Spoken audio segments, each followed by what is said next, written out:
Assalamu alaikum, I'm Aisha and you're watching Samaa News. Here are today's headlines. President Donald Trump has withdrawn the United States from 66 international organizations, including key bodies fighting climate change. Nearly half are UN-linked. Among them, the UN Framework Convention on Climate Change and the world's top climate science body, the IPCC. The White House said the groups no longer serve US interests and promote what it called globalist agendas.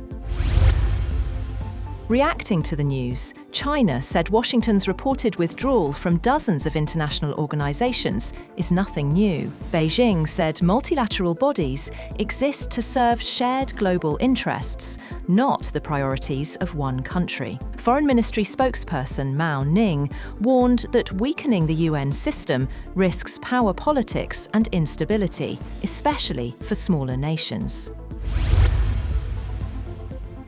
The US Senate is due to consider a resolution that would block President Donald Trump from taking further military action against Venezuela without congressional authorization. And backers said the measure could pass in a close vote. Days after US forces captured Venezuelan President Nicolas Maduro in a dramatic military raid in Caracas, senators will vote on the latest in a series of war powers measures introduced since the administration ramped up military pressure on the country, with attacks on boats off its coast in September.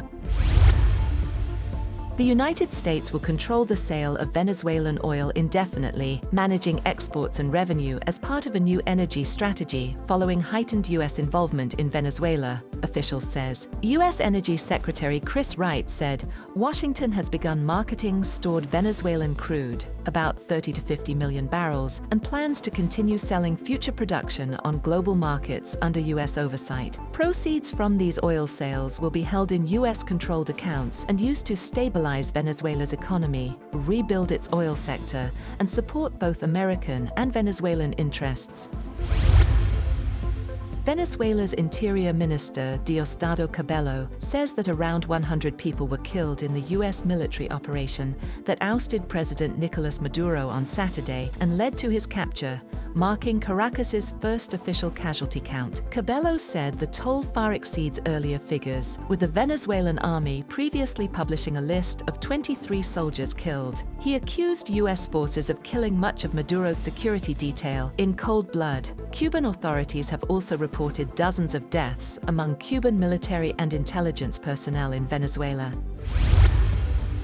Chief of Army Staff and Chief of Defence Forces Field Marshal Asim Munir has reiterated the Pakistan Army's zero-tolerance policy toward any threats to national security, emphasising the institution's unwavering resolve to confront all challenges with professionalism and determination. During his visit to the Lahore Garrison, he stressed that the armed forces remain steadfast in safeguarding the country's sovereignty, territorial integrity and internal stability, while promoting a culture of discipline, excellence and selfless national service. Pakistan Air Force Air Chief Marshal Zaheer Ahmed Babar Sidhu has paid an official visit to Saudi Arabia, where both sides held detailed discussions on defence collaboration and regional security challenges. It was mutually agreed to further strengthen defence cooperation between Pakistan and Saudi Arabia. The Pakistan-Saudi Defence Agreement was described as a symbol of mutual trust, shared values, and brotherly relations between the two nations. Both countries agreed to increase joint training initiatives and operational cooperation. The Saudi leadership praised the professionalism and high combat readiness of the Pakistan Air Force.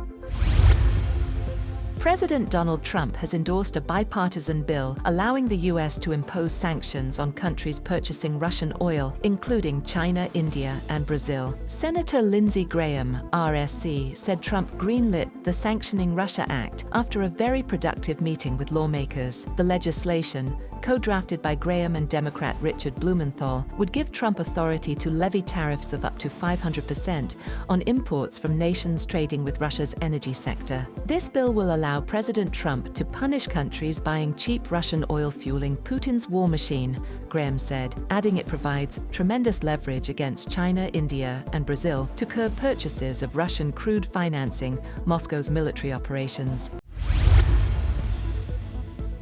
And Pakistan's premier 2020 cricket competition, the Pakistan Super League, has expanded to 8 teams after a record-breaking franchise auction, adding Hyderabad and Sialkot to the tournament. The Pakistan Cricket Board said the 2 new teams were sold for a combined $12.79 million, the highest valuations in PSL history. PCB officials said the expansion reflects growing commercial confidence and strengthens the league's long-term outlook.